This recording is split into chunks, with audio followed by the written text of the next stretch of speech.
In today's urban fight, the enemy is not just around the corner. They're above you, watching, waiting, and ready to strike.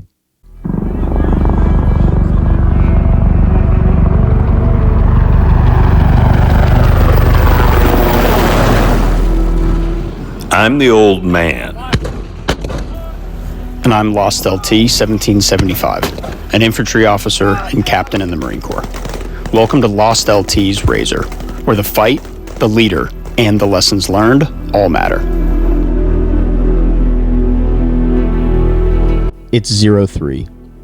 The city is dark, silent, except for the low hum of generators in the distance.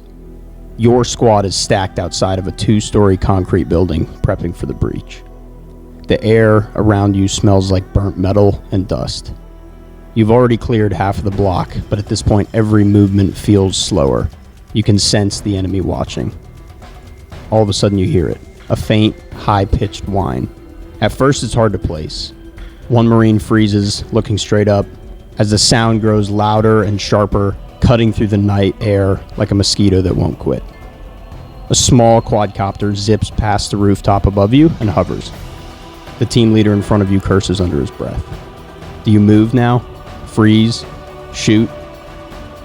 Seconds later, a second sound, deeper and faster. This one doesn't hover, it dives at you. An FPV drone slams through a broken second-story window and detonates in the room above as you hear explosions. Chaos erupts. The squad scatters, comms explode with panic calls. You can't tell which voices are yours and which are echoing from another squad a block away. Your heart pounds so hard it feels like it's in your throat. You're the platoon commander. Do you rush upstairs to help and risk losing more Marines? Do you freeze, waiting for orders from higher? Or do you act decisively, trusting your training, your intent, and your people, knowing that hesitation will only get more Marines killed? This is not the future urban battlefield, this is the current fight. And this is why we must adapt now, not just in our tactics, but in our minds. This episode of Lost LT's Razor is presented by No Greater Sacrifice. Established in 2008 during the wars in Iraq and Afghanistan, No Greater Sacrifice, NGS, provides college scholarships to the children of the fallen and severely wounded. With an astounding 95 cents of every dollar donated going to the children of our fallen and wounded, NGS has already provided $25 million in scholarships. This year alone, NGS scholars are attending 135 colleges, universities, and schools of higher learning. But NGS is different. They don't just award a scholarship and say, hey, good luck, kid, hope it works out. No, NGS is built on the mentorship with accountability model. That means frequent touch points and guidance each step of the academic journey. Check out nogreatersacrifice.org. Our heroes left their footprints on faraway battlefields. We can leave our fingerprints on their children. nogreatersacrifice.org. Lost LT, we're talking about an exciting subject today. Eyes above, the drone-changed urban war. I remember from my time in Iraq, the Predator was the big deal. I remember taking Senator Bill Frist and Senator Mel Martinez from Florida out to see the Predators at the Balad Airfield. But things have really changed since 2006, 2007. Why is urban warfare inherently so much more challenging now, even before drones? I mean, and it's a great point because urban warfare has always been complex. The influx of how things are changing with drones only adds more complexity to that. But urban warfare is already inherently challenging. We define it with a 3D battle space. There's a fight above you, below you, to the left and right. I mean, it's all around you. Now we're just adding more chaos and friction to the fold as we see unmanned systems enter the battle. I remember back in Iraq that we weren't as concerned about drones. We were concerned about a dog carcass on the side of the road that was loaded with an IED. What is changing casualty rates and these rapid decision cycles that are completely different than what we saw 15, 17 years ago? Well, I think the common friction point that leaders are running into now, especially the more senior leaders, IEDs have been a threat that you dealt with in your time in Iraq and Afghanistan, and that has been on the battlefield, especially with an insurgent fight. Now we've got flying IEDs, and so we train to counter IED and jamming, things like that. But now you've got this small, cheap, and super accurate drone that can fly at you and deal devastating effects. So the high casualty rates are inherent and proven on both sides of what we're seeing in Ukraine and Russia. And that just emphasizes the importance of, like you said, rapid decision cycles. And where I would say it's equally and more critically important for subordinate leaders and really just to force decentralized command. That's got to be the focus. Oh my gosh, you said the phrase a flying IED. That is exactly what it is. Yep. Yeah, I mean, it might sound silly, but it absolutely doesn't feel that way when it's coming at you. I can't even imagine. Yeah. So how does the advent of drones affect the psychology of Marines or soldiers, sailors, airmen in combat? It's got to have a huge impact. When it comes to psychology, this is something we talked about a few episodes ago. I think this was the first episode we talked about with fear and the psychological effect of being isolated on the battlefield. Drones and the influx of drones on the current battlefield causes us to execute more decentralized with dispersion. Now, what does that do to the individual warfighter in their mind as they understand that they're constantly being hunted by the enemy? And so this idea of constant surveillance, knowing every action, every step you take is under observation. What does that do over days and weeks when you start compounding other human factors on top of that? So I think drones and the psychology of Marines in combat is intense and something that probably needs to be talked about more. Man, when you talk about that sense of being hunted, at least from my experience, Iraq and Afghanistan, our men and women did not feel, and I'm sure I'm putting words in their mouth, but they didn't feel necessarily hunted. It was cowards that were just running in, laying something down and entrapping them, and we're never going to stand toe-to-toe and fight head on. So this has got to create a lot of second guessing of every movement that you make on a battlefield. I think that's, to your point, that's why one of the episodes we talked about was initiative versus hesitation. I think that is equally as relevant here. You know, on top of that, FPVs and this idea of, for those that don't know what an FPV is, it's a first-person view drone. So, you know, imagine someone with a pair of goggles, or they're looking and they're seeing the drone's perspective, first-person view. It could be most likely a quadcopter, a small, cheap drone strapped with explosives. So, I mean, you can get commercial off the shelf is what we're seeing a lot, COTS drones in Ukraine. And I mean, both sides are able to buy these DJI or cheap made drones and equip them with explosives. And now in an instant, you're able to almost weaponize fear and use it against the enemy a little bit more, because FPVs can quickly, I mean, it's a terrifying idea. Like I said, a flying IED is not exactly something that you wake up and look forward to in the morning. And it's always there. It's always looming above you. You know, every step you take is under observation. And now that's just exhausting over time. So how do you maintain tempo and control and calm while you're adding that to the fight? I think it's insane. Now, give me a view of the battlefield. Back in my day, it was somebody at Creech Air Force Base in Nevada that was flying a Predator over Iraq or Afghanistan. Are you saying that the dude with the goggles is like just a couple of clicks down the battlefield? Yeah, so, and that's a great point. First-person view drones, and a lot of the drones that we're seeing on the front lines are exactly that. They're very limited in their flight time, very limited in the range that they can fly, and so what you're seeing is almost from my perspective, it seems to be somewhat of a stalemate on some of these frontline battles in Ukraine specifically, is that you'll have an FPV operator, a drone operator, build a covered and concealed position near the front line, momentarily expose themselves to launch their drone, and then they'll fly it from cover. But you've only got up to a few kilometers of range, sometimes less depending on signal, line of sight connection, all that kind of stuff. But you pretty much got drone-on-drone warfare on the front lines, and that's why I think there's a lot of a stalemate aspect of it. So the question is, sure, FPV drones can deal devastating effects because, like we said, it can be decisive because you've got a few hundred or maybe $1,000 drone with explosives on it that can go obliterate or at least deal a mobility kill to a high value, high payoff target.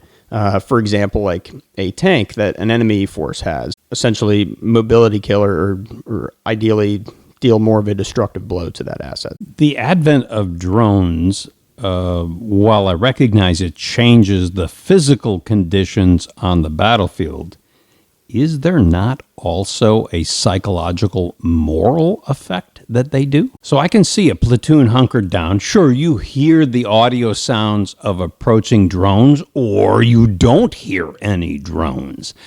Those are the physical conditions that exist on the battlefield with eyes above, if you will, during urban warfare. But what is the moral thing that's going on in a Marine's head? What's the psychological impact that there could be drones that we're not even hearing? A great question. I think with understanding the human factors again, I mean, we've talked about fear and isolation, hesitation, panic, all of these kind of things that are thrown at you from something as simple as you hear this small buzzing above your head.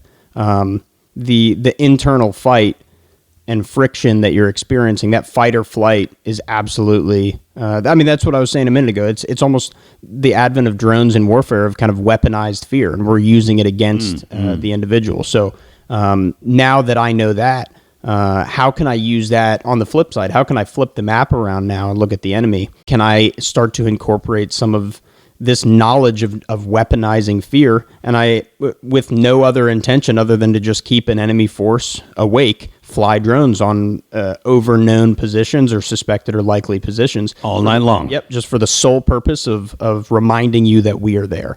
And I think both sides would attest to that. I spoke with a Ukrainian FPV operator not too long ago who kind of jokingly said, "Hey, if I'm bored."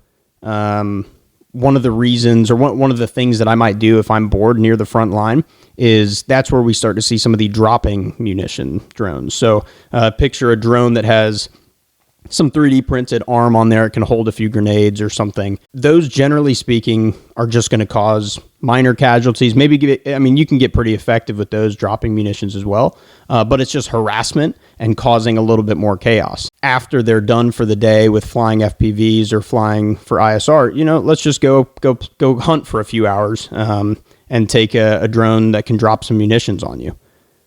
Oh, geez. This beckons back in my day, I did sUAS. But I did it through broadcasting, through radio and television in countries where there's a problem. But using drones to just disrupt the psychology of our forces, is it not sUAS? It's 100% sUAS. And I think that's where not just the age of information, the age of AI, the age of drones, whatever sticker stamp you want to throw on it. At the end of the day, that's exactly what it's doing. They're all just disrupting the operations that we're already used to, and just kind of throwing it in, making it a little bit more complex, and something that, like, you can't make any faulty assumptions anymore. You can't afford to have an old mindset. And when I say old, I mean for the U.S. specifically, thinking in a GWAP mindset of attacking the future fight. We need to look at the doctrine that we already have and find ways to weave in and integrate drones, AI into that, so that we're not caught flat-footed. And I think we're already doing that, but I think that's just something that is worth calling out. Yeah, a few episodes ago we were talking about Mike Tyson, how every Everybody's got a plan until they get punched in the mouth. Yeah. I would assume you go into offensive operations with a plan, but drones can disrupt that, can they not?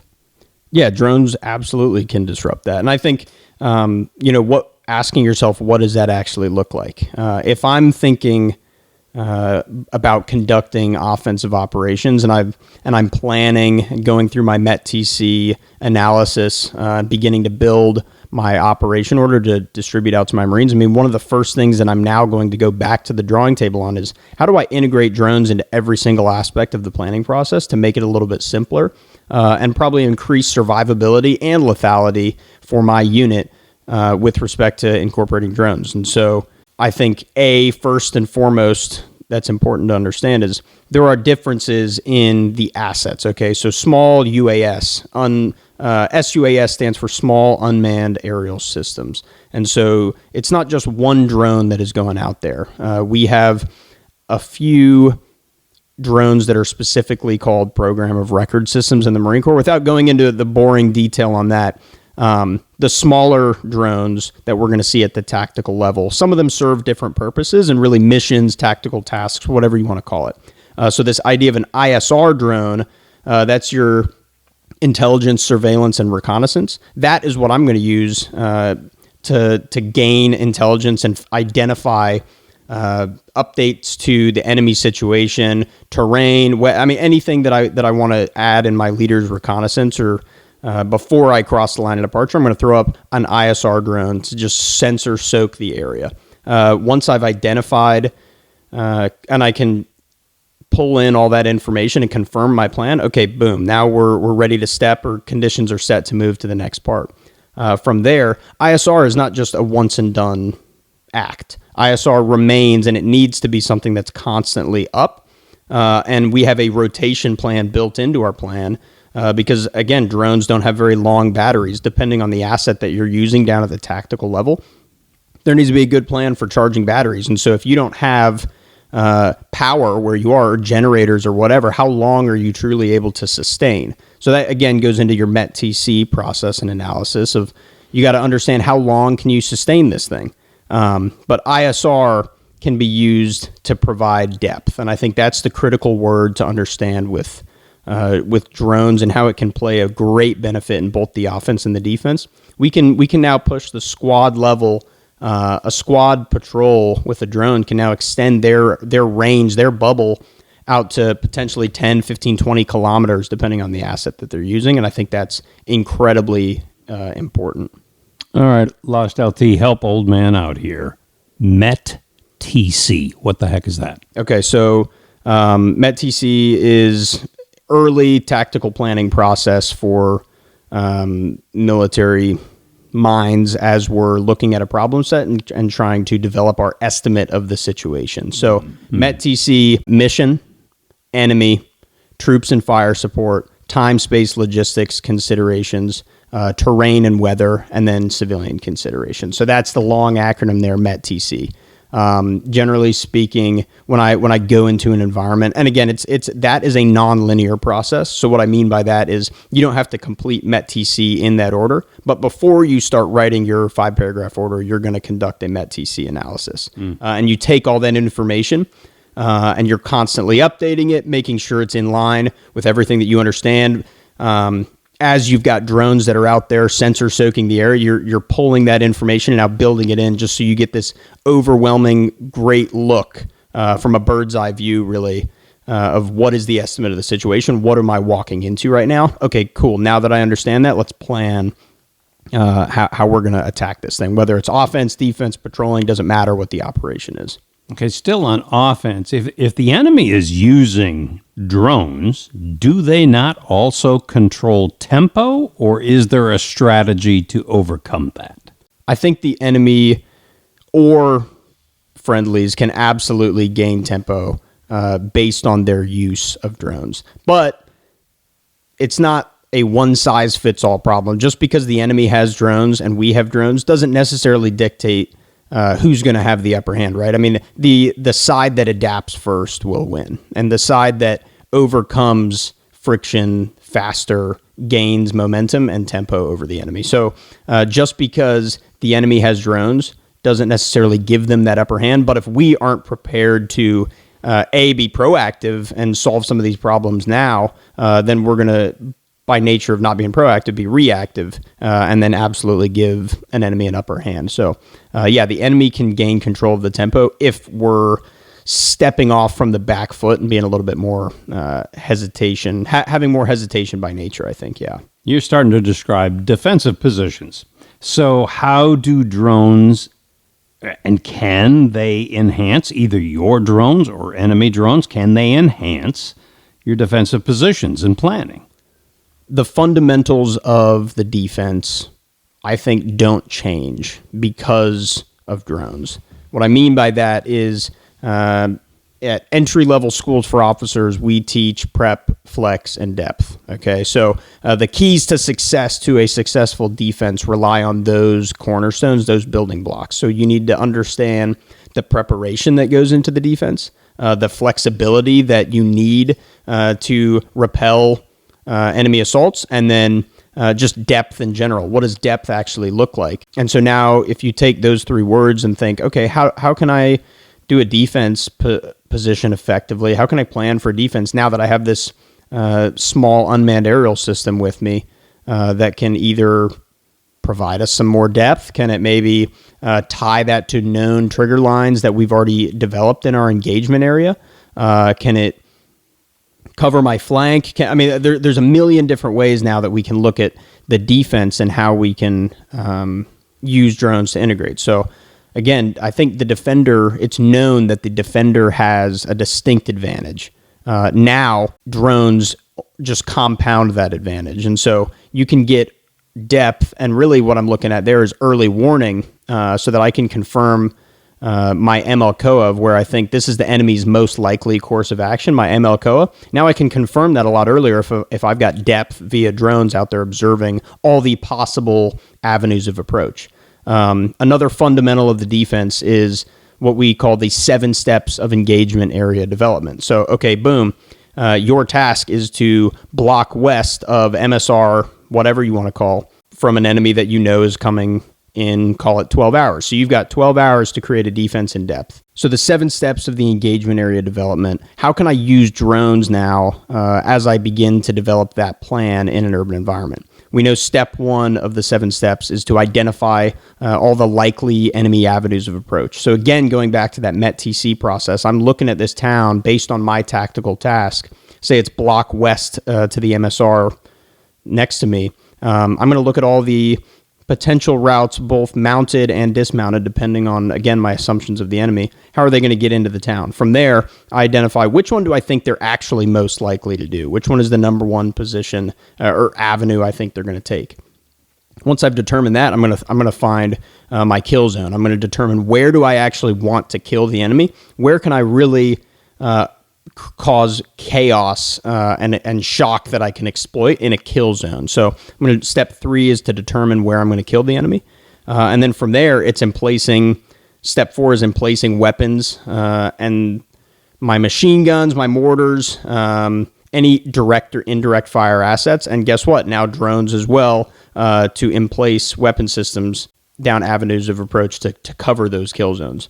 Next step is to plan and integrate obstacles with fires, plan and integrate indirect fires, and then rehearse the plan and refine as needed. So those are the 7 steps of the engagement area development. I think in that traditional format, you could argue that drones could probably just be inserted here and there to kind of bolster that. What I might argue and maybe recommend, and I might have some disagreement with this, but I think that's okay. Instead of us developing a new TTP for planning for drones, why not just maybe add an 8th step to the 7 steps of the engagement area development and call one of them plan and integrate unmanned systems in general.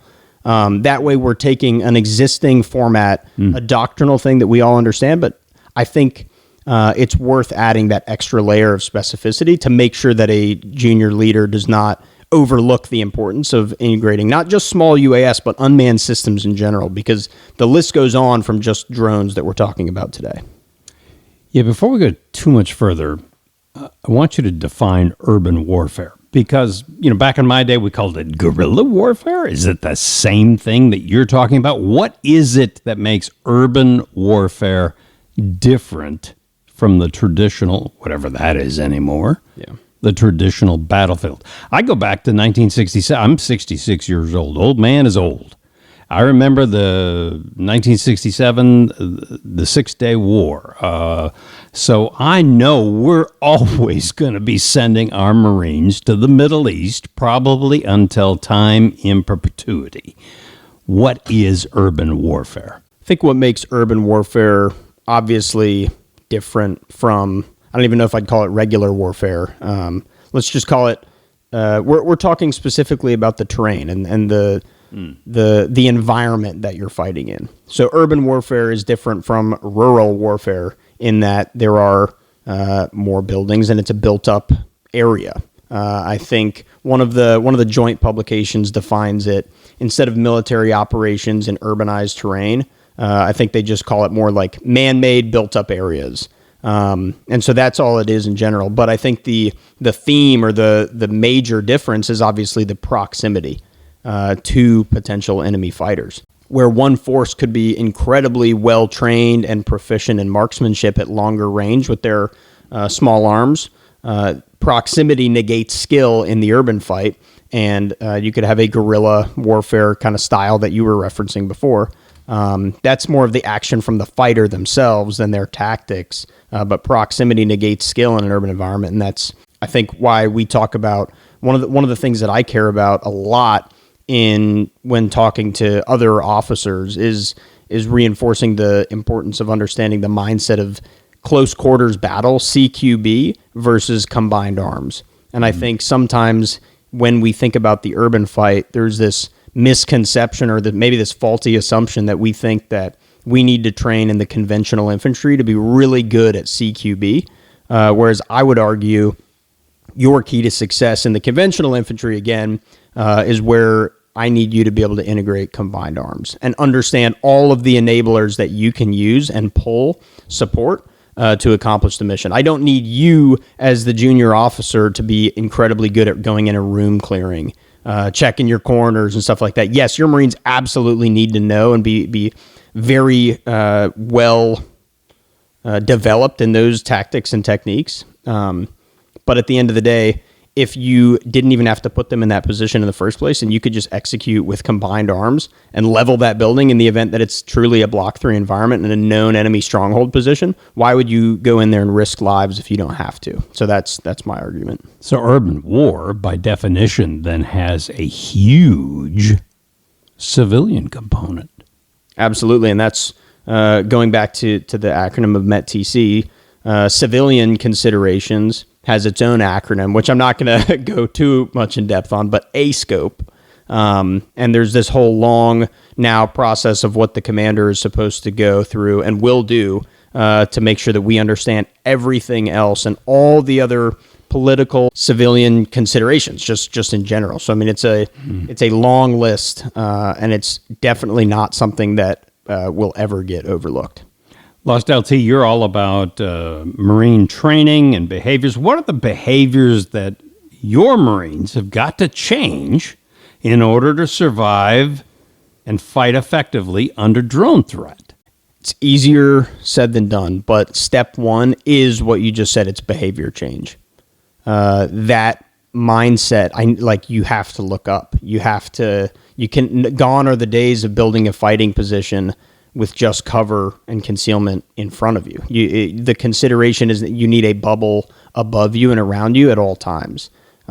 Your signature will get you killed if you don't understand what areas that you emit. And what I mean by that is drones and some of the optics that you can put on a cheap drone. A cheap thermal camera can find an entire a platoon strung out in a defensive fighting position, and then guess what? Now they're radioing back, and you've got artillery hitting your position within 3 minutes. All because of one individual failing to effectively conceal their position. And so, I mean, the behavior change, we need to get back to the basics. I mean, we say brilliance in the basics all the time. This is now basic, and it has to be, otherwise you're going to get people killed. Thermal electronic emissions. Everyone loves wearing their Garmin watches or bringing their iPhones with them, but those things spit out signal constantly. And we know that our adversaries have the capability to identify signals. I mean, you can make the argument that maybe in a dense urban environment with civilians, maybe it's good to keep signals because it's just overwhelming with if you're everywhere, then are you really anywhere? If you're tied in with the local population. But especially if you're out in a tree line, if we've got the ability to detect where signals are coming from, and now all of a sudden I can see, I don't know, what it looks to be 42 people at this random grid in the middle of the woods, that's probably going to be a pretty juicy target for a fire for effect. And all it takes is a $100 drone to go fly over and confirm that position. This idea of dispersion. I mean, we talk about what we might think is normal in the urban fight of setting conditions with isolating an objective building and then flowing forces across. You're not sending a squad across the road. Well, frankly, you shouldn't have been doing that in the first place at the same time. But now all it takes is one drone with an explosive charge on it that can go and wipe out a full squad. And so you've got to move with more dispersion. And that's not just applied in the urban environment. That's just in general. It goes on more from there, but I think that the behavior change is understanding what you're responsible for at the individual level. And once you better understand how you can conceal your position and understand the difference between cover and concealment, moving with dispersion, from there, it's just constant reminder of the fact that you're always being watched, and then putting yourself in some ethical, moral decision-making, maybe TDGs, tactical decision games, where you can just continue to force the decision-making cycle home and understand what, if this event occurs on the battlefield, this is what you're going to do, and hammer home IA drills and battle drills. This is so different, this new technology. Training Marines has got to be completely different now with the advent of drones. How do you get these young men and women prepared? As soon as a Marine earns their EGA and begins to go to the field, they need to have exposure to drones, period. Whether it's ISR or FPV, there needs to be deliberate red cells built into all planning and field exercises that just begin to hammer home this foundational exposure to unmanned systems so that you can develop behavior change. And I keep coming back to that. The training and preparation that we are responsible for in developing the next generation cannot be overlooked, or we're going to have significant casualties on the first days and weeks of the next fight. And so training cannot be an afterthought. We need to push the limit with respect to integrating these assets. And we really need to address probably some of the throughput problem in pushing these assets down. Okay, so we get it. Drones have changed the battlefield, especially in urban warfare. Is understanding that threat all that's required? I think that's step one. And that's the reason why we're talking about that today. We just have to identify the threat and throw it out there so that we can begin to really do our MET-TC process and kind of understand how to step forward with a 30-inch step from here. So step one is to identify it and define it, and then now we can begin to effectively integrate it. So as we get ready to close, you've got some young ROTC Marines out there, some young LTs that are going to OCS, then they're going to go to TBS and maybe IOC. What would you tell them about eyes above, how drones have changed urban warfare? You need to train as if you were always being watched. That behavior and that mindset can begin right now. Read, learn, study on your own time to understand what your signature looks like, your heat, the sound and the noise that you make, and now multiply that to a squad or a platoon or a company level. You can absolutely and should absolutely read the AARs, the after actions from what's going on right now. Step number one is to identify the problem and figure out a way to get ahead of it now. You absolutely own the responsibility, and you shouldn't wait until you're in a position to make a decision to be thinking about this for the first time. Folks, you've been listening to Lost LT's Razor with Lost LT and the Old Man. Join us again next week for another episode on wherever you get your podcasts. Lost LT fires a new podcast episode downrange every Tuesday. Make sure to follow the Lost LT's Razor on Spotify and Instagram so you get the weekly reminders. So until next time, Semper Fi. All right.